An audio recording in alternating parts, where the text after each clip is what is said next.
Hi everybody, welcome back to the TackleShare YouTube channel. I'm Alicia, and today Brad and I are heading out and hitting the water, and we're bringing with us 5 different ice fishing, pan fishing lures that we'd like to suggest for new and novice anglers. In this video, we're gonna give you details about each lure, some techniques to use, and how to catch fish with them. All right, so for this video, we're giving you a very generalized concept of 5 different lures to use. I'm not pushing any very specific size or color or brand or anything. We just want to give you different presentations to put under the ice to try and lure in some panfish. I will put the details for each individual lure in the description below so you know what we are using, but you can take that and run with it. Get different sizes, different colors, different brands, all sorts of different. You can tip it with different scented baits or live minnows. You choose, but I just wanted to let you know that nothing in here is concrete and set in stone. These are just some suggestions we have for new anglers. All right, so first up, which one are you using, Brad? 1 1/4 Jigging Rap in glow. All right. This one's been beat up a little bit. Doesn't fully glow anymore, but it's done well. The Jigging Rap, you can see, moves around in circles. So as you lift it up, it doesn't really have much action, but as you drop it, it jets out and away from you. So by jigging slowly, it ends up swimming in a bit of a circle. This, I find some little small jigs and then a slow lift and a drop, and it circles. Because there's a fin on the back, it does a loop in the water. So okay. I like to slowly lift, slowly drop, and then let it sit and see if that's typically the time I get the bite, is right after you drop.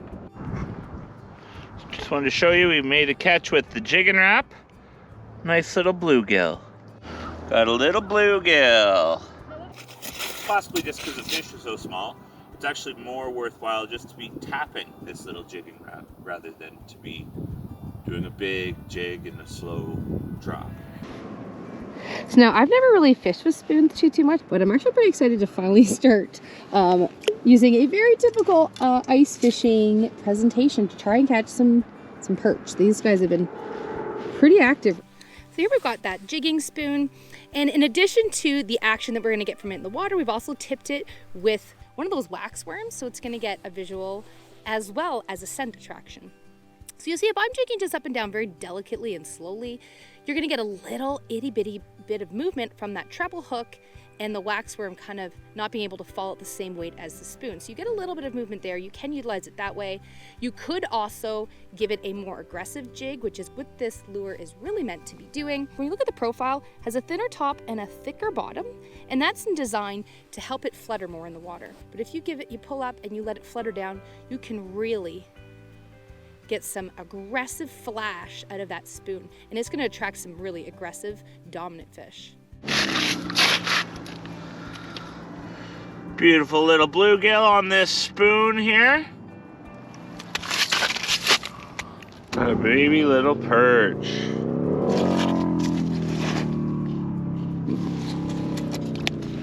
Now we have a little tiny tungsten jig with a fake wax worm.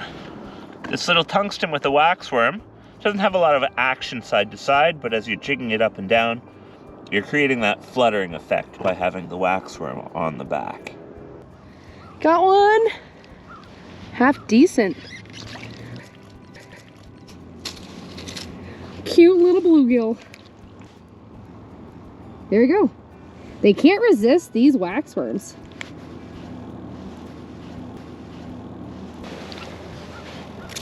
There he goes. And it's just that easy. You can see as soon as I dropped that presentation down into the water, just hammered it. And you can see a lot more activity going on the flasher. We got another little bluegill here with the tungsten jig. Back he goes. Here we got another little perch on the tungsten.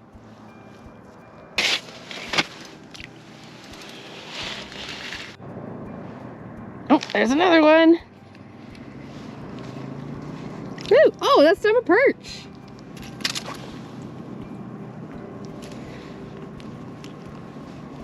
Here we go. They love these little tungsten jigs. They're really great to get their mouths around. I'm going to try a different one.